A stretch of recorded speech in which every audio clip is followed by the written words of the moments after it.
Hi, I'm Mark Davies. I'm a professor emeritus of corpus linguistics, and I've published widely on creating and using corpora for linguistic research.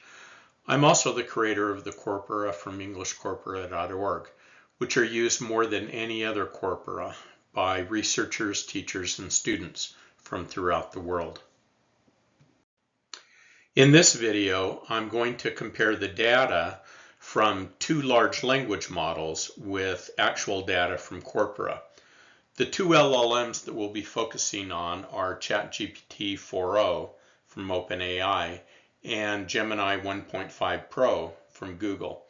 Similar results can be found in other LLMs like those from Anthropic, Meta, or DeepSeek. The corpora that we'll be looking at are some corpora from Sketch Engine, but especially the corpora from EnglishCorpora.org. Especially in terms of looking at variation between genres, time periods, or dialects, the corpora from EnglishCorpora.org are much larger and more useful than any other comparable corpora. This video is just a very short summary of what's available on this topic in written form at EnglishCorpora.org. There's a summary page there, and then 7 very detailed white papers which compare the predictions from the LLMs to actual corpus data in more than 100 detailed comparisons. And in each of those 7 white papers, there are links to the actual corpus searches and also to the responses from the LLMs for those who want to investigate this in even more detail. So if things are going too fast in this video, just pause the video and know that you can always get more detailed data from the summary page or the white papers at EnglishCorpora.org. In this video, I'll try to answer 2 questions. Number 1, how well do the predictions of the LLMs match actual corpus data? And what might account for the accuracy or inaccuracy with the specific tasks? Number 2, what is the role for traditional corpora in the age of LLMs? Finally, here's an outline of where we'll be going in this video. We'll first look at collocates and then how we can compare words using collocates. We'll then look at the predictions from LLMs regarding word and phrase frequency and how they match up with actual corpus data. We'll then look at variation between genres over time and between dialects, and again, see how the predictions of the LLMs match up with the actual corpus data. I'll then finish with a few concluding remarks about the relative usefulness of LLMs and full-featured corpora, like those from EnglishCorpora.org. First, let's start with what LLMs, again, large language models, do extremely well, probably better than any corpora from any corpus site. LLMs are very good at showing the collocates, or nearby words, of a word or phrase, and this can provide great insight into the meaning of the word or phrase. To give just 2 simple examples, and there are many other examples from randomly selected words in the white papers, let's look at the collocates, or nearby words, of colander and sculpin. Here's a quick picture of a colander and also a sculpin from Google Images. To the right are the collocates from the COCA corpus, which has 1 billion words from many different genres at EnglishCorpora.org. Here are the collocates from Sketch Engine. Notice that the collocates for lower frequency words at Sketch Engine are sometimes either quite sparse or not very helpful. Here are the collocates from GPT for colander and then for sculpin, and also from Gemini. While the collocates are generally better than those from the corpora, what really sets them apart are the incredibly good explanations of what the individual collocates tell us about the overall meaning and usage of the word. With Sketch Engine, or the Corpora from EnglishCorpora.org, users would need to be kind of junior linguists and figure out what all of the individual collocates really mean and how they contribute to the overall meaning of the word. In the LLMs, GPT and Gemini, all of this is done for you.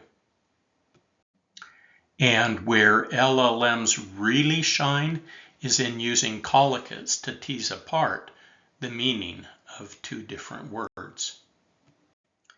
In the Corpora from EnglishCorpora.org, you can enter two words and then see which collocates, nearby words, occur with one word much more than with the other. For example, look at the collocates with fleeting and ephemeral, two words which have very similar meanings and uses. And here are the contrasting collocates in Sketch Engine.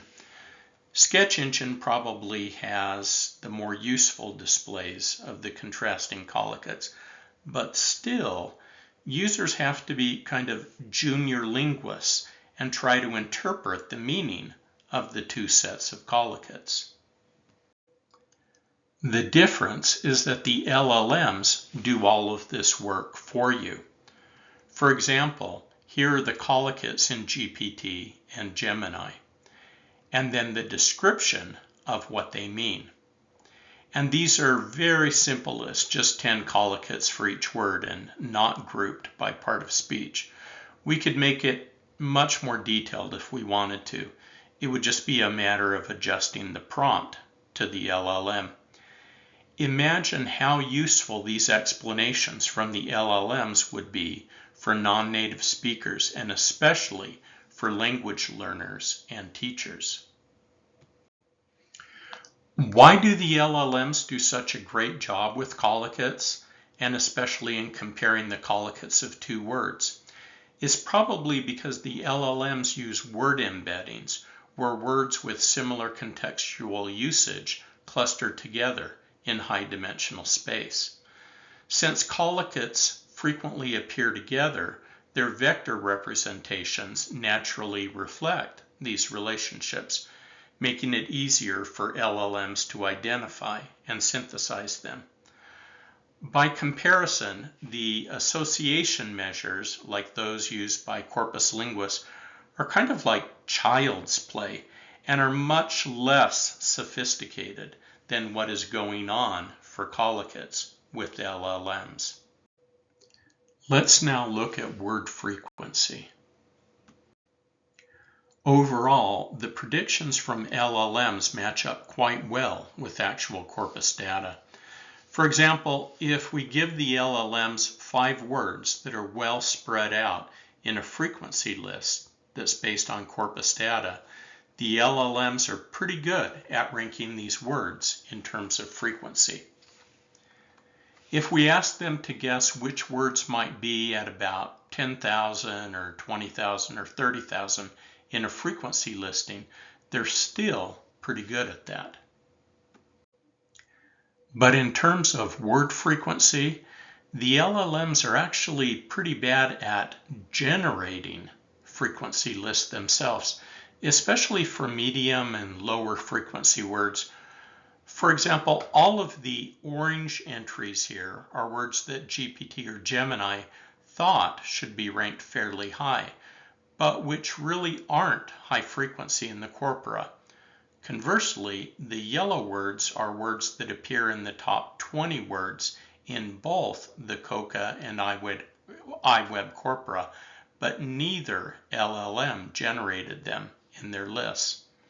And take a look at the word frequency white paper at EnglishCorpora.org for a discussion of just how bad the LLMs are in generating lists of low frequency words, such as those at around 40,000 or 50,000 in a frequency list.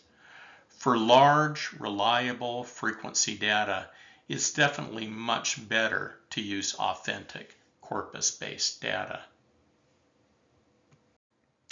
Let's now look at the frequency of phrases. Again, the LLMs are not very good at generating lists of phrases. For example, the entries in orange are what the LLMs think are the top phrases for adjective industry or three-word phrases with point in the middle position. But where the phrases aren't high frequency in the corpora. Crucially, notice that none of these phrases really sound bad. They just aren't what are the most frequent phrases in the corpora. But interestingly, when the LLMs are given phrases, some high-frequency phrases from corpora, which are bolded here, and some of them their original guesses, like the ones in yellow, then something interesting happens. The LLMs are able to fairly accurately rank the phrases in terms of frequency. In other words, they don't generate particularly good phrases themselves, but they are quite good at recognizing their shortcomings and in ranking more highly the frequent phrases found in corpora. Starting into our discussion of variation, let's first look at genres. What do LLMs know about genres such as spoken, fiction, newspaper, or academic language? The LLMs are relatively good at assigning words and phrases to certain genres. They're especially good at knowing if a word is an academic word. They have more difficulty with other genres like newspapers versus academic, and actually they aren't very good at genres like the dialogue from TV shows or movies compared to fiction. The LLMs are also pretty good at identifying subgenres in academic, such as legal, medicine, other fields of science, or the humanities. But they're worse at distinguishing among genres of blogs or web pages, such as opinion blogs or instructional web pages. And as with word and phrase frequency generally, the LLMs are better at distinguishing between genres than in generating lists by genre. If they're asked to generate words in academic versus fiction, two very different genres, they do fairly good at that. But they struggle much more in generating lists in, for example, academic versus newspapers. The LLMs are surprisingly good at knowing whether syntactic or grammatical constructions are more frequent in one genre than another. In other words, their predictions match the corpus data quite well, and they even explain the data quite well. Corpora don't do that. They just provide the data, and then it's up to the user to somehow explain the difference.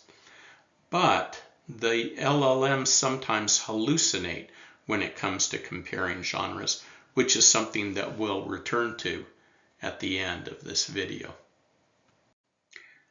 Finally, as with collocates generally, the LLMs are very, very good at comparing the collocates of a word in two genres.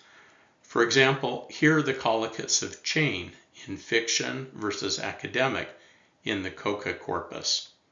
And here are the collocates in GPT and Gemini.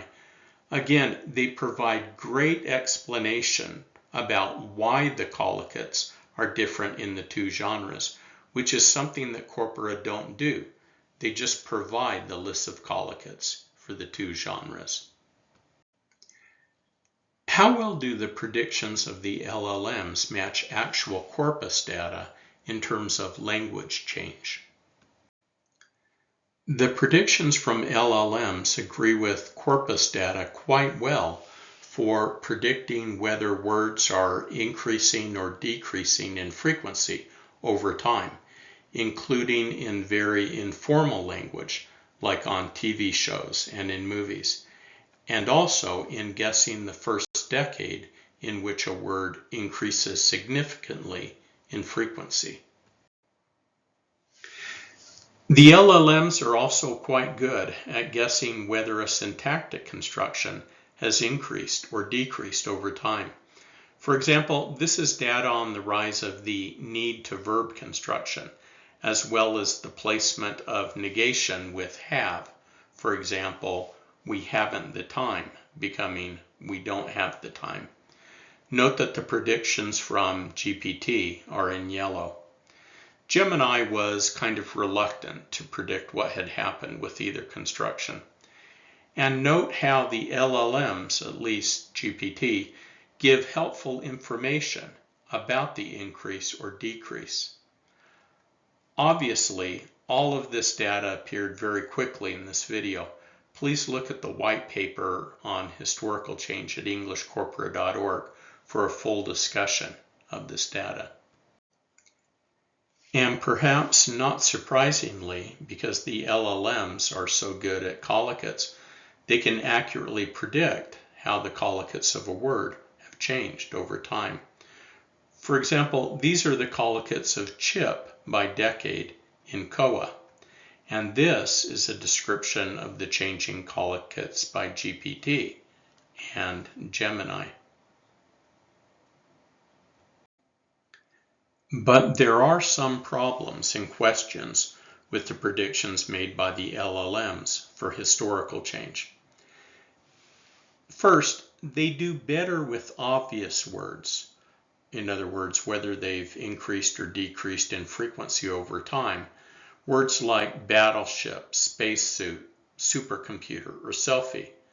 They do better with these words than with less obvious words like corny, or upped, or lifestyle, or caregiver.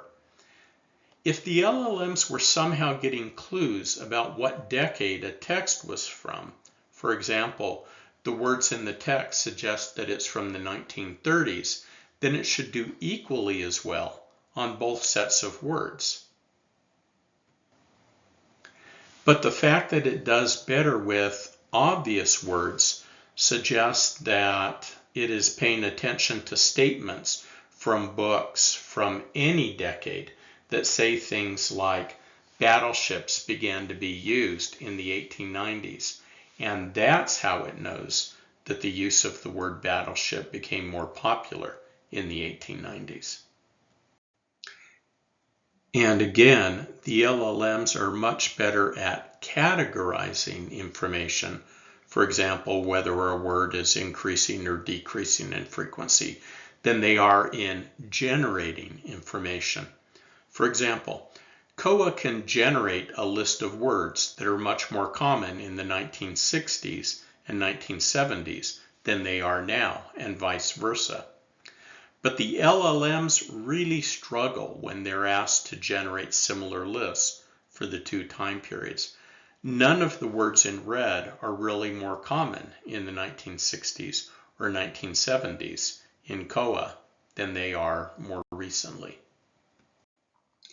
And for the final topic in terms of variation, how well do the predictions of LLMs match the actual corpus data in terms of dialectal variation? The predictions from the LLMs match up quite well with the corpus data for predicting whether informal words, like in TV and movie subtitles, are more frequent in one dialect than another, for example, the US versus the UK, as well as in choosing which of 15 countries a word is most frequent. They do make mistakes, but they're probably at least as good as most humans. And the LLMs are fairly good at guessing whether a syntactic construction is more frequent or less frequent in contrasting dialects. GPT is quite good, but Gemini is somewhat less accurate in this respect. And again, because they're so good at collocates, the LLMs are great at comparing the collocates of a word and thus differences in meaning and usage in different countries. For example, these are the contrasting collocates for cupboard in the US and the UK in the globe corpus, where the word cupboard means something slightly different in the two countries. Here are the contrasting collocates in the two countries in GPT and Gemini. And again, there's a nice section that explains the contrasting meaning in the two dialects. Perhaps an even better example are the adjectives used with wife in the Asian and African dialects of English compared to the inner circle dialects like the US, the UK, and Australia. The collocates suggested for wife in Asia and Africa agree quite well with the globe data, and again, there's a great explanation focusing on the cultural practices in those countries. But, as with the historical data, there are some problems and questions.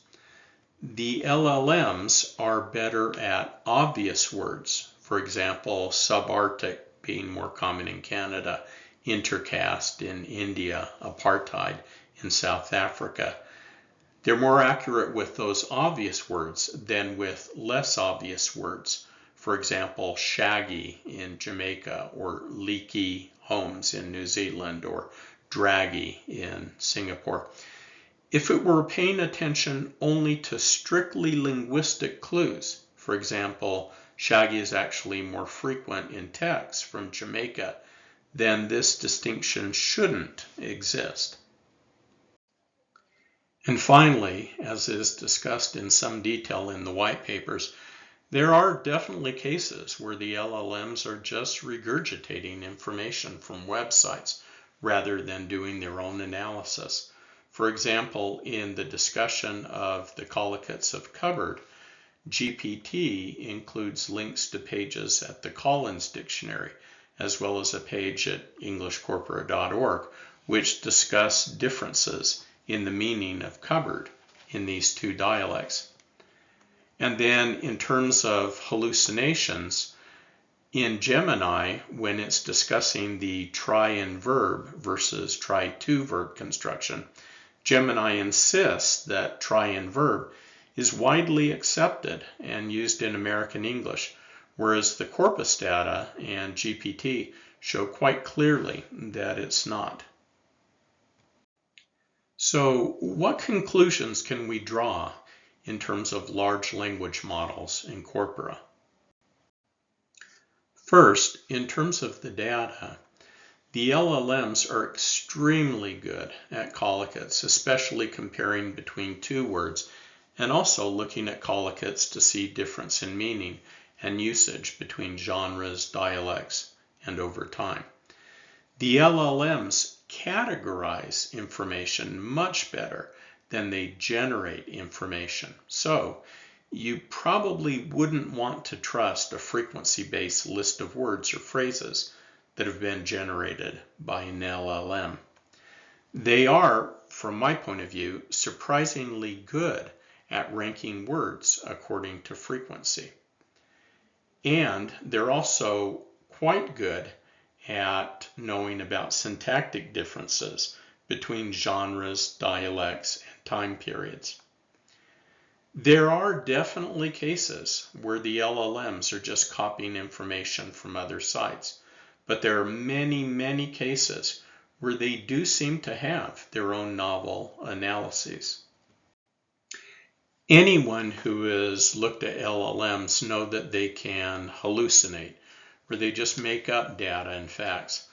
Obviously, the advantage of Corpora is that we can check the results. For example, if we do a search for soft noun, then we can see the frequency of each matching string by genre. We can then click on any of these to see the word or phrase in context. And we can even see an expanded display, often with a link to the original source text. So unlike LLMs, with Corpora, we can know exactly where the data is coming from, and we can always verify things. And as a sidelight, most of the data shown in this video is from EnglishCorpora.org, which is freely available. But if you want to purchase and download the actual corpus data with all of the metadata, you can do that as well. You can also download word frequency data for the top 60,000 words in COCA and iWeb, including the frequency by genre and subgenre, word forms, and more. You can also download detailed Collocates data for more than 13.5 million node collocate pairs. And finally, you can download n-grams data, tens of millions of entries for the top 2, 3, 4, and 5 word strings in the corpus.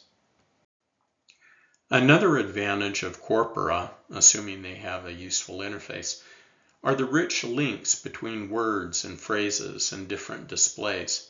For example, in an LLM, we usually just get simple text in the response.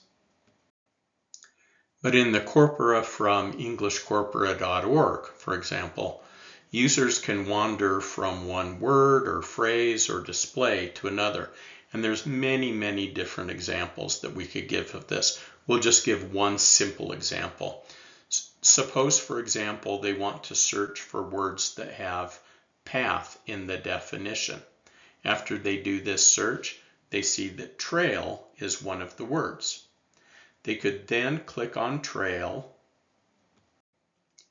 and they would see a page with lots of information, including definition, synonyms, external links to images, videos, translations, collocates, clusters with that word, keyword and context entries, and more. They could then click on anything in this page, for example, collocates, and they would then see a page with more detailed information, in this case, the collocates of trail. And then they could click on a link in that page to go to a related word. For example, they could click on steep. And they can just wander from page to page and word to word to find interesting connections between words, phrases, and more.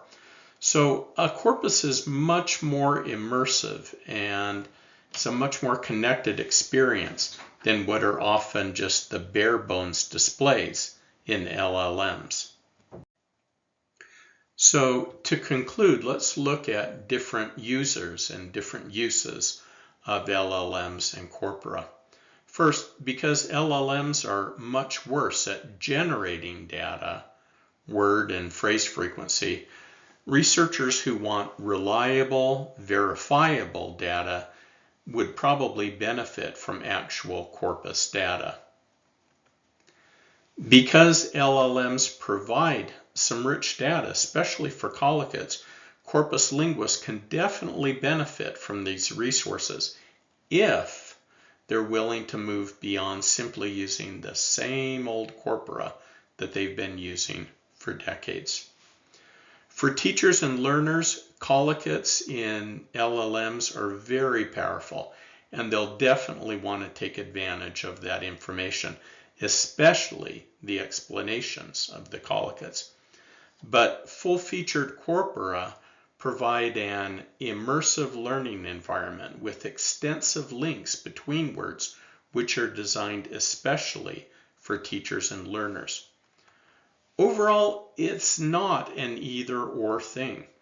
Both LLMs and corpora have their advantages, and the best course is probably to use LLMs in conjunction with corpus data, since in many cases these two sources of data complement each other quite well.